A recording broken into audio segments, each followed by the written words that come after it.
All right, so the following figure shows the velocity of an object moving on a line. Okay, so this is the velocity. Okay, so we can see this, at 0 seconds, the velocity is here. At 1 second, so this gives us the velocity of this object at a certain moment in time. Okay, so we want to answer all these questions. All right. So when does the object move forward? Well, it moves forward when the velocity is positive. Okay. So when is the velocity positive? Well, it's positive here, right? So I guess we can say from 0 to 1 second. Okay, so from 0 to 1, right? I mean, this is in time, right? From 0 to 1, and also from 5 to 7, right? So between 0 and 1 seconds, the object is moving forward, and between 5 and 7 seconds, okay, the object is moving forward as well. Okay. When does the object move backwards? Well, it moves backwards when the velocity is negative. Okay, so, well, let's look at the graph here. When is the velocity negative? It's only negative here, right? Remember, here velocity is positive. Anything above this axis is positive. Anything below the axis is negative. So the object moves backwards from 1 second to 5 seconds, right? So between 1 and 5 seconds, this object will be moving backwards. When does the object speed up? All right, this one's a little bit trickier, right? But the object speeds up if the velocity is increasing, right? When the velocity is increasing, the object, look at what's happening here, right? Here the velocity is decreasing, right? Because these numbers are getting smaller, right? The velocity is decreasing, right? But what about here? Remember, when it says speed up, okay, yeah, it's getting slower, but remember, we're talking about the absolute value. So it's actually speeding up from 1 to 2, okay? So the object is speeding up between 1 and 2 seconds, okay? And when else is the object speeding up, okay? So here, we're actually slowing down, right? Here, we're speeding up, right? From here, we see that the velocity is getting bigger. So, and between 5 and 6 seconds, okay? This one's a little bit trickier, right?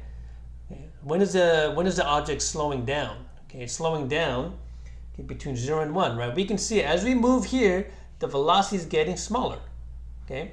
So it's slowing down from 0 to 1 second, okay? And also between 3 and 5 seconds, right? And between 3 and 5 seconds, okay? And also between 6 and 7, right? Here, the velocity is slowing down. The object is slowing down.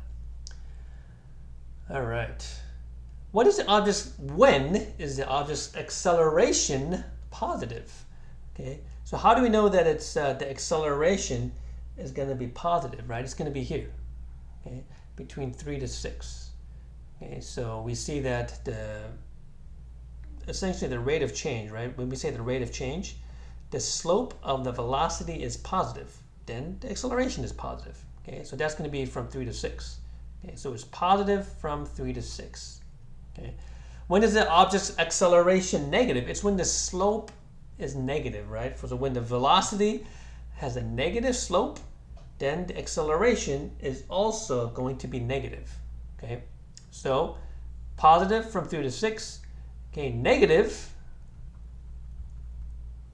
from 0 to 2. And from 6 to 7, okay? And when is the acceleration 0? The acceleration is going to be 0 when, well, the velocity doesn't change, right? How do we know the velocity doesn't change from here to here, right? So from 2 to 3 and from 7 to 9. Okay? Now these are intervals, right? I'm writing all this in interval notation here. When does the object move at its greatest speed? Remember, speed is the absolute value of velocity. So, well, here, right? That's the greatest speed, and over here. So at t equals 0 and between 2 and 3 seconds, right? So that's going to be essentially the greatest velocity. Okay? When does the object stand still for more than an instant? Well, that's going to be when the velocity is 0. Remember, this is an instantaneous velocity, right? But for more than an instant, that should be from 7 to 9.